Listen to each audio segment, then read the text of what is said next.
All right, well, good morning, everybody.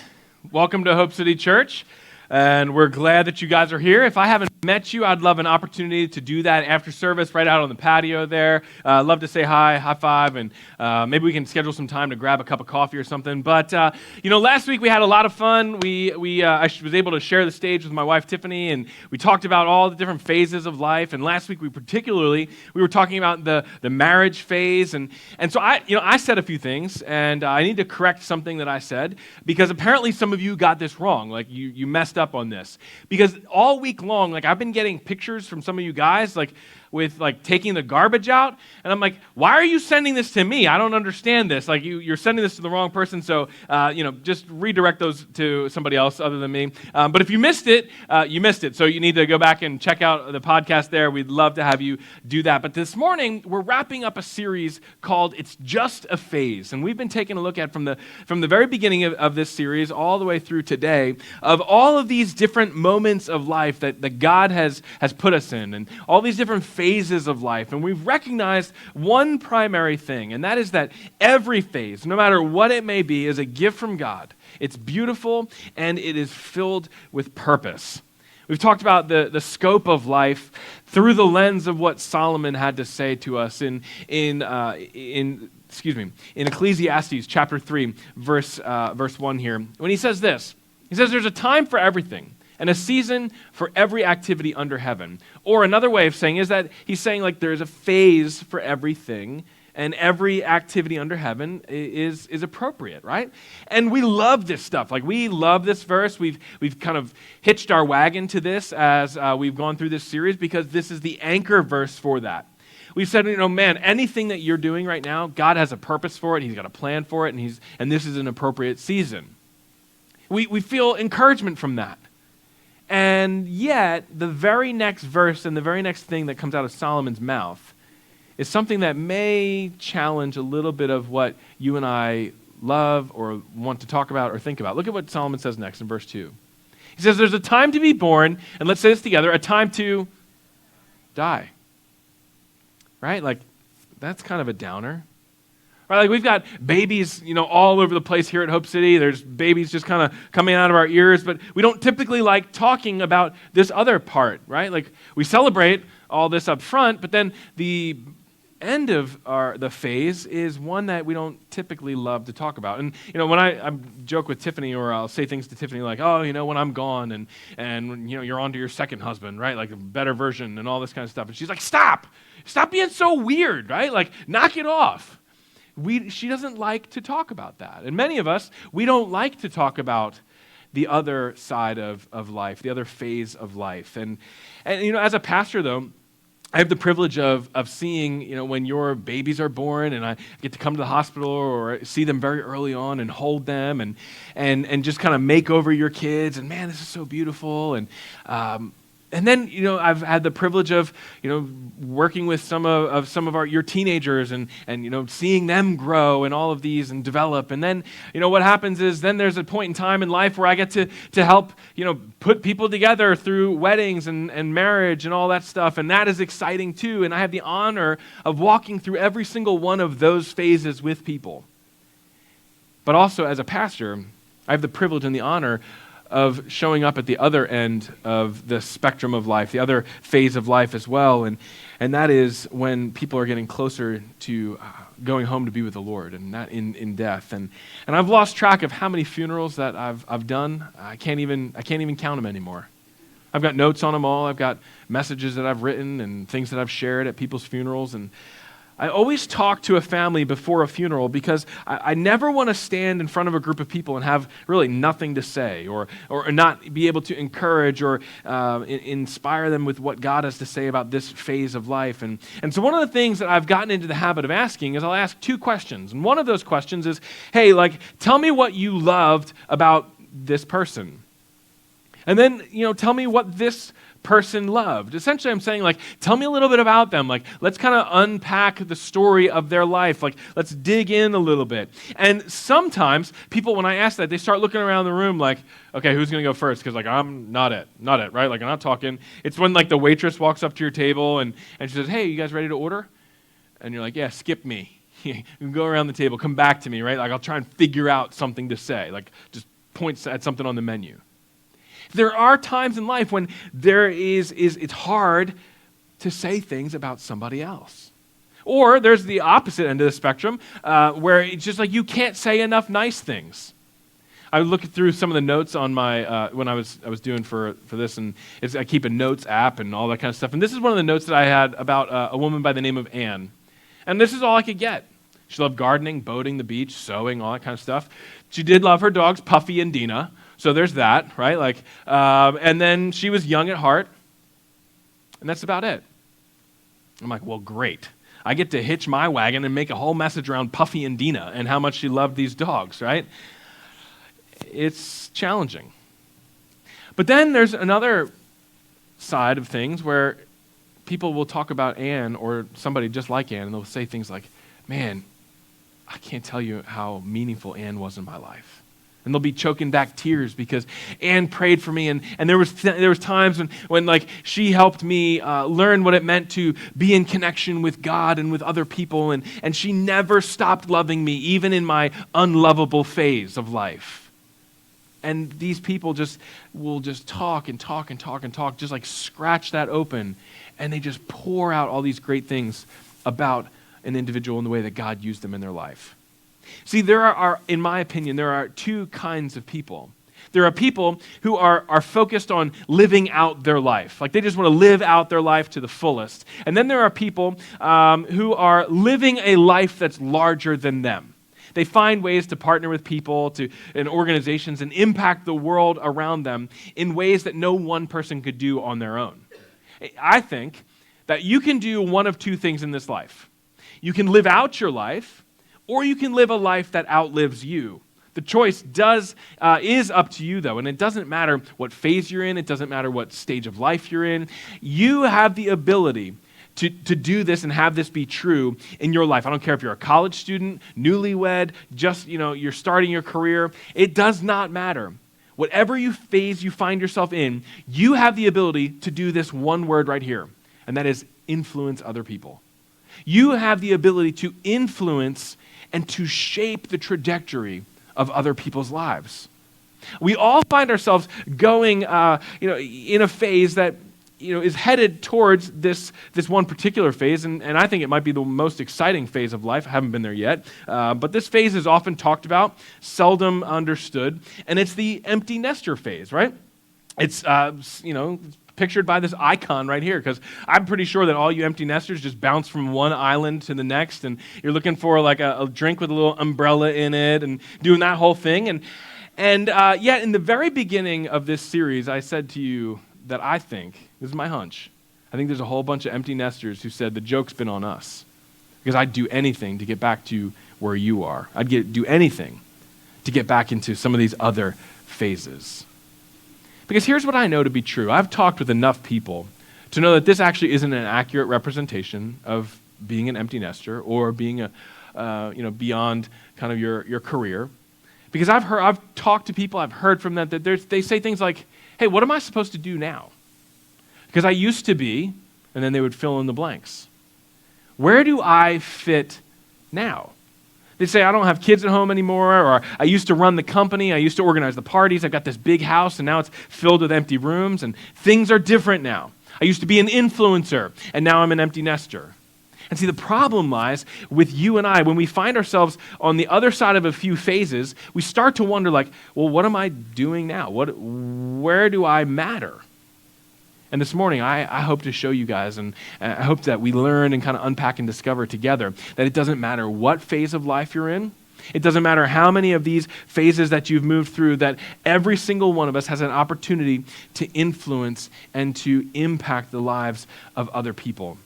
And in order to do this, I'd love for us to turn to Matthew chapter 25. That's page 677, and the Bible's on your chairs there, or you can click over in the YouVersion app. And I want to set the scene for something that Jesus says to all of us, to every single person here in this room. He tells this story to his disciples about this kind of a thing, about this exact topic that we're talking about. Jesus is walking with his disciples, and they pass by the temple, and these guys start saying things like, hey, so Jesus, when is the end times coming, or when are you going to kind of wrap all this up, and we're going to overthrow everything that's happening around here, and it's going to be kind of usher in your kingdom, right? And so Jesus says, he tells them this story. He goes, hey, listen, I just want you to understand. Let me tell you a story about a successful businessman, okay? And so here's the story. He jumps in verse 14. He says, again, it's going to be like a man going on a journey, okay? This guy called his servants, and he entrusted his property, or his money, his wealth, to these servants. To one, he gave 5 talents of money. To another, he gave 2 talents, and to one 1 talent, each according to his ability. Then he went on his own journey. So here's this successful business guy, this fairly wealthy individual who called his servants in, and he said, hey, listen, I want you to take my money, and I want you to do something with it. We don't know where the guy's going. We don't know how long he's been going. We just know that he's going to travel, and he's given this money, his assets, to 3 people to take care of, and he entrusted it to them. So look at what happens. It says that after a long time, the master of those servants returned and settled accounts with them. The man who had received the 5 talents brought the other 5. The man who, he said, you entrusted me with 5 talents. See, I've gained 5 more. His master replied, well done, good and faithful servant. You've been faithful with a few things. I'm going to put you in charge of many things. Come and share your master's happiness. And then the man with the 2 talents, he came. He said, master, you've entrusted me with 2 talents. See, I've gained 2 more. His master replied, well done, good and faithful servant. You've been faithful with a few things. I'll put you in charge of many things. Come and share your master's happiness. 2 of these 3 guys, they took what was given to them and they did something with it. They grew it and they put it to work. But don't forget about the 3rd guy, because there's another guy in this whole scene, in this story, and he does something totally different. Look at what he does. It says, then the man who received the 1 talent came and said, master, I know that you're a hard guy. Like, you're a driven business guy. You are a hard individual. And here's what happens. You've sown where you've harvested where you've not sown, gathered where you've not scattered seed. And so I was afraid, and I went out and I just hid your talent in the ground. See, here's what I was given. This belongs to you. In other words, this guy said, you know what? I'm afraid of my master, and so I'm just going to go bury it in the ground. It would be the equivalent of us like sticking it under our mattress or putting it in the fireproof safe in the back of your closet, right? And just like leaving it there until you needed to return it. So you didn't lose it, for sure, but you did nothing with it. And the master has a very different response. The businessman has a different response for this guy. It says, his master replied, you wicked and lazy servant. You know, the other guys are, oh, well done, good and faithful servant. This guy is, you wicked, lazy servant. You knew that I harvest where I have not sown and I gather where I have not scattered seed. Well, then you should have put my money on deposit with the banker so that when I return, I would receive it at least back with interest. Like, you should have done something. You know about me. You know like what's going on. Like, you should have figured something out. And Jesus shares this story because he wants you and I to understand something very specific about God. See, Jesus is telling us this because God is like this master, this businessman. He's entrusted every single person in this room with a gift, with a talent, with an ability, and a skill set. And this story is just begging the question, what will you do with it? What will you do with what I've given you? See, it's possible for you to live out your life and do nothing with it. Or it's possible for you to live a life that is so filled with meaning that that life actually outlives you. The question is, what's it going to be for you? Which one are you going to focus on? And what's the outcome of that? Because I think that as I've thought about it this week, that there really are 3 ways for you to live your life. There are 3 ways for you. One is you can just totally waste your life. Like you get one shot, you get one opportunity at this, and it's like, you know, it's gone. You can spend your life. I've seen people do this where they chase after every single thing. They chase the next thing that they can purchase, the next thing that they can buy, trying to get happiness, and they spend their way through life. Or I've seen people, some incredible people that have chosen a very countercultural decision, and they said, I'm going to invest my life in others.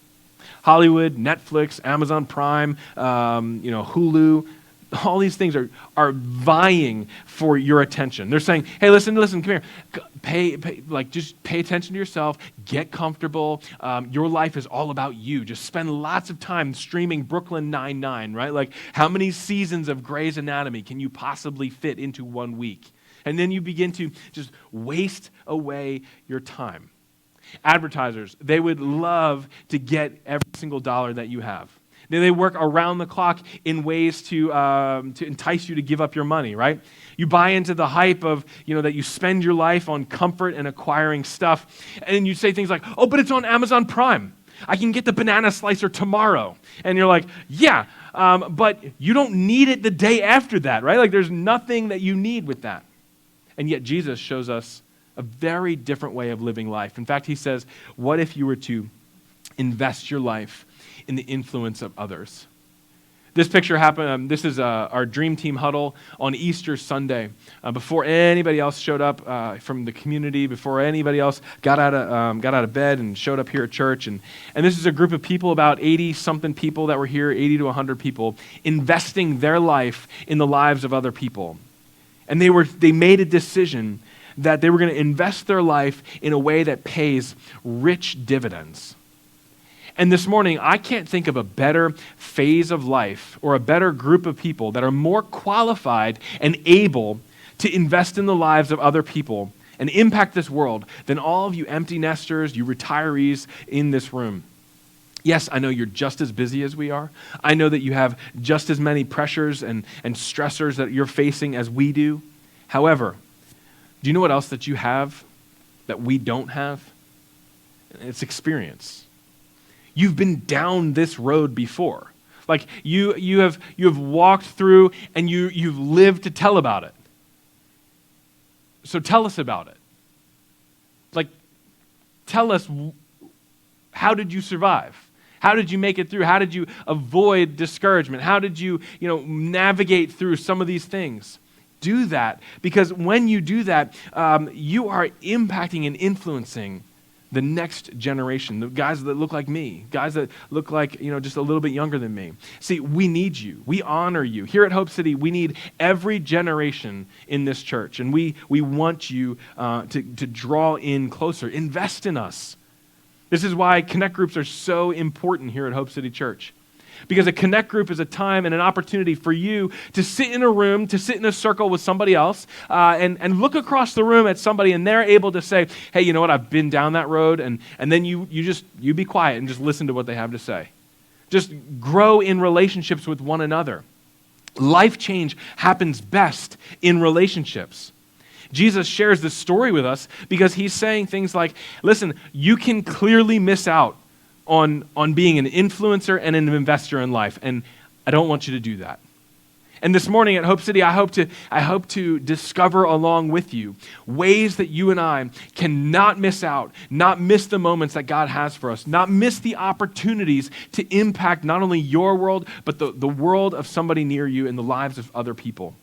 See, one of the very first things that we see from Scripture of how you and I can be prevented from influencing the lives of other people is that we play it too safe. We just play it so safe, right? We just flat out don't try hard enough, or we're not, we avoid risk.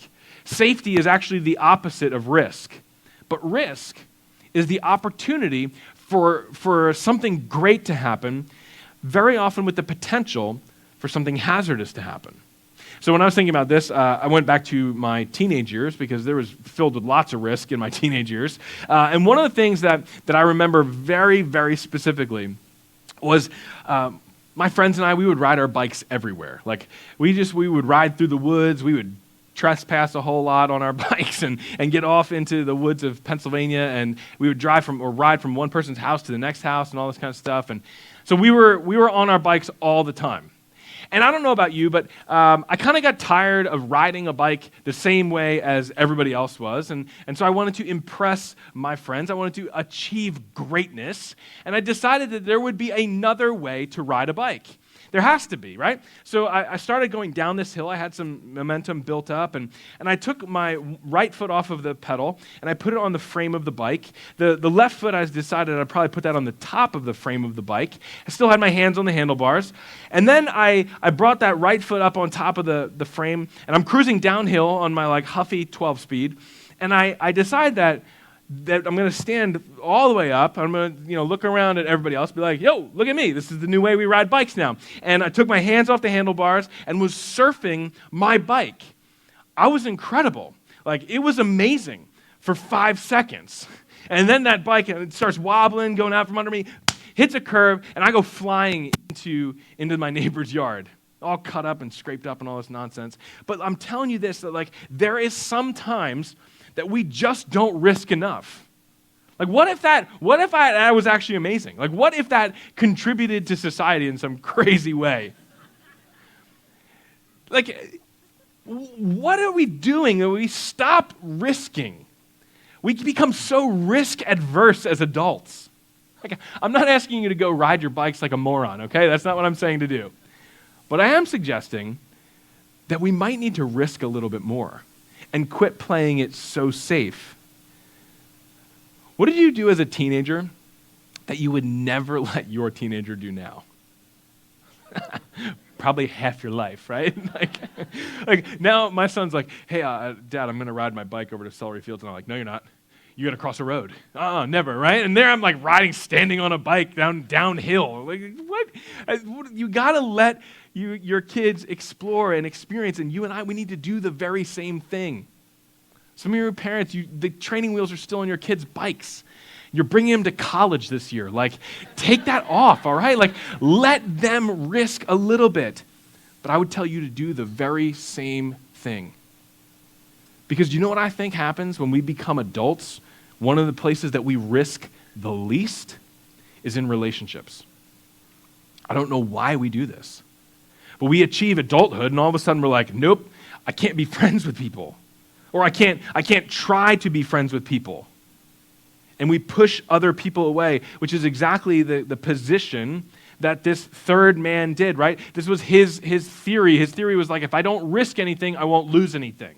Look at what happens in verse 18. What did the man do? He received that one talent. He received that thing, and he went off, dug a hole, shoved it in the ground, and covered it over so that nothing could happen to it. It couldn't get harmed. It couldn't get lost. Nothing could happen. He played it safe. If you want to be an influencer in life, if you want to influence others, you cannot play it safe. You got to be willing to take risks. And do you know what risks look like with other people? Relationships. It is all about relationships. You can certainly invest in people from afar. You influence people up close. You influence people in relationships. You can invest in people's careers. You can invest in people's finances. And all you need to do is stroke a check. I get it.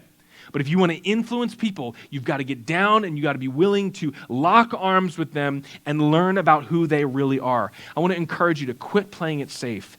Get in the Connect group. When we start those signups, I want those things filled because we need relationships with one another. You need relationships with one another. I do. A second thing that keeps us from influencing the lives of people is that very often, just like this man, we are foolishly motivated. We're foolishly motivated. Everything that you do, everything that you don't do is driven by motives. Our motives direct our actions, and our actions, when they're put into place, they determine the outcomes. And so if all of the outcomes are set up by the motives, it would seem to me that we better have some pretty good motives. And too often we're just driven by foolish ones. It's no wonder that sometimes we get to the end of the day, the end of the week, the end of the month, maybe even the end of the year, and we look back and say, what did we do? What did we accomplish? Like January, y'all were excited about some really cool stuff. It's August, like barking down September right now. Have we accomplished all that stuff that we were so eager to do in January? Or have we allowed some things, some motives to get in the way and prevent us from doing and accomplishing everything that we intended to? See, this third guy, he had foolish motives. Look at what he did. He said, I knew that you were a hard man, and you did all this stuff. So what? I was afraid. Fear crept into his life. fear moved in on this guy, and he was paralyzed to do the very thing that he was entrusted to do. The thing that man said, hey, I want to put you in charge of this. He was paralyzed to do it. He couldn't move forward out of fear. And too many of you are afraid to do what God has put in front of you. You heard my wife say, hey, you should consider signing up to lead a Connect group. No, she didn't even say, hey, sign up to lead a Connect group on the dotted line, end of decision, right? Some of you are just afraid to consider doing it. Because what if? And I'm saying, like, do not let fear cause you to miss out on what God is doing in your world or could be doing in your world. You know, what values are driving you right now? What values are motivating you? Because I know that a motivating value in our culture right now is success. Success is this thing that it's like, it seems to be the leading value of the day. And we sacrifice a whole ton of things on the altar of success. And let me ask you this, like, we need to check and see, what are we being successful at?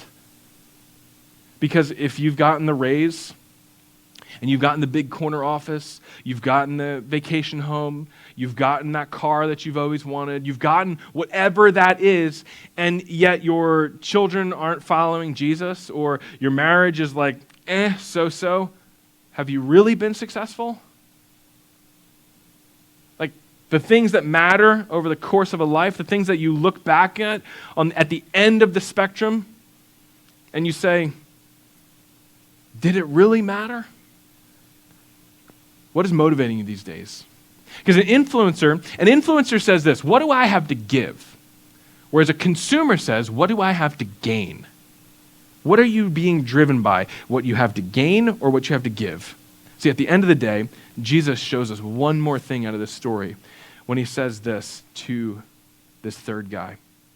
He says, take that talent from him and give it to the one who has the 10 talents. For everyone who has will be given more, and he will have an abundance. Whoever does not have, even what he has will be taken from him.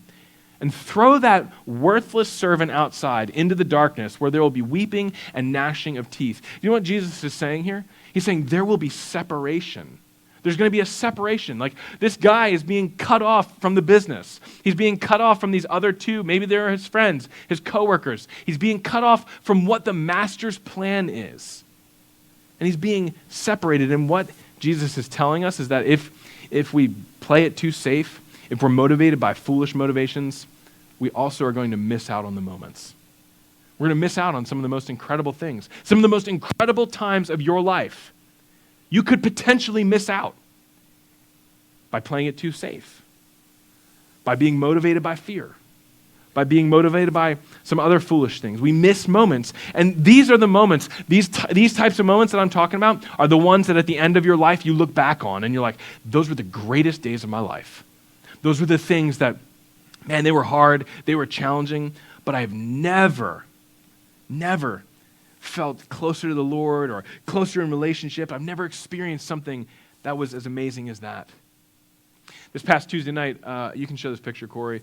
We met as a staff team for a meeting in our office, and we had to just stop and celebrate. We had to, because it's just so obvious that what God is doing in the life of our church. And so I put some numbers on the board, and I asked everybody to guess, what do you think these numbers mean, and all this stuff. And so I started telling them, and these numbers are from 2018, 1 year ago to the day. I said, this is what we had in Hope City Kids. We had 60 kids in Hope City a year ago right now. We were averaging about, in the 20s in our student ministry on Sunday nights, and we had 104 adults in service and, a total attendance of 212 people. I said, let me tell you now, let's fast forward, and I put a whole other set of numbers up on the other side, and I said, these are the numbers that correlate. This week alone, speaking of last week, we had 133 kids at Hope City Church. We had 42 students at youth night. We had 157 adults in service. We had 351 people at church. And I'm saying to them, like, listen, it's not about the numbers. It's not about like, man, do we feel really good about this? I said, don't miss out that every number has a name. Every name has a story, and God loves every single person. And what a privilege it is, what an honor it is to walk alongside of your moments, to walk alongside of the moments in your life when you're welcoming in new babies into your world, or when you have some highs, some celebrations, or you've got some low moments in your life, and we get to be a part of that. And I said to the staff team, I'm like, guys, this is what God has put in front of us. Don't miss these moments. And I can't not tell you the same thing. Like, don't miss the moments. Don't miss out on these moments. You know, a decision, it starts with a decision that we will not miss these moments, because if we're careful, it is so easy. It is the easiest thing to do. In fact, as a church, we have decided, we're putting a flag in the ground just saying this: we're not going to miss these moments. We're not going to do it, because life is just a phase, and we refuse to miss it. We refuse. We want to follow Jesus into the world. Several years ago, Tiffany and I, we looked across the table at our kids, then looked back at each other, and later on we had a discussion. We said, hey, you know what? I think it's time that we get some life insurance and we get that set up. So we sat across the desk from our insurance agent, and we filled out the paperwork, signed on the dotted line, and agreed to pay a set amount of money every month to ensure that my 3 kids and my wife would be taken care of if something happened to me prematurely or happened to the both of us prematurely. We made a conscious decision.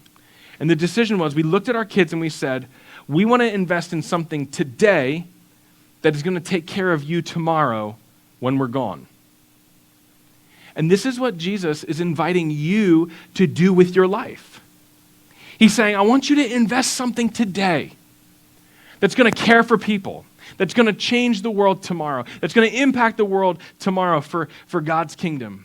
And the quickest way to live a life that outlives you and outlasts you is to invest in something or someone today that will take care of them tomorrow. This morning, I want to encourage you. I want to encourage you with everything that I have to give your life to something that's going to outlive you. Give your life to something that is bigger than you. Something that isn't about your comfort or your entertainment or your desires. But God has given you a talent. He's given you an ability. He's given you some passions. He's given you resources. What are you doing with them? What am I doing with it? If you're not careful, we can miss it. We can miss the moments. But what you do with all of that is up to you. See, the reality is that if you're not careful, what you live for today will die with you tomorrow. The things that you're chasing after right now, today, they could die with you at the end of life, because life is just a phase. It's a series of moments, and it's easy to miss. But your life could be more than just a phase. It could be the start, the beginning of a legacy. It could be the very beginning of something incredible that God does through you. We use the word legacy here at Hope City a lot because we believe that God has entrusted us with talents, abilities, skills, time, resources. And so from day one, with the overseers, we set up 2 funds that you can give to. We set up our general fund and we set up our legacy fund because we really believe that you can make decisions today that have lasting impacts in the lives of people. This is above and beyond our tithes and offerings. It's given for special projects that will outlast us, that's going to go beyond us, right? This is the fund that allows us to plant trees that our kids bear the fruit from. They harvest the fruit from those trees. There's 2 trees in my backyard that from time to time I'll string a hammock up in between, and I always think, and I just want to be like, I want to shake the dude's hand that decided to plant 2 trees right here. Just wide enough for a hammock to go in between.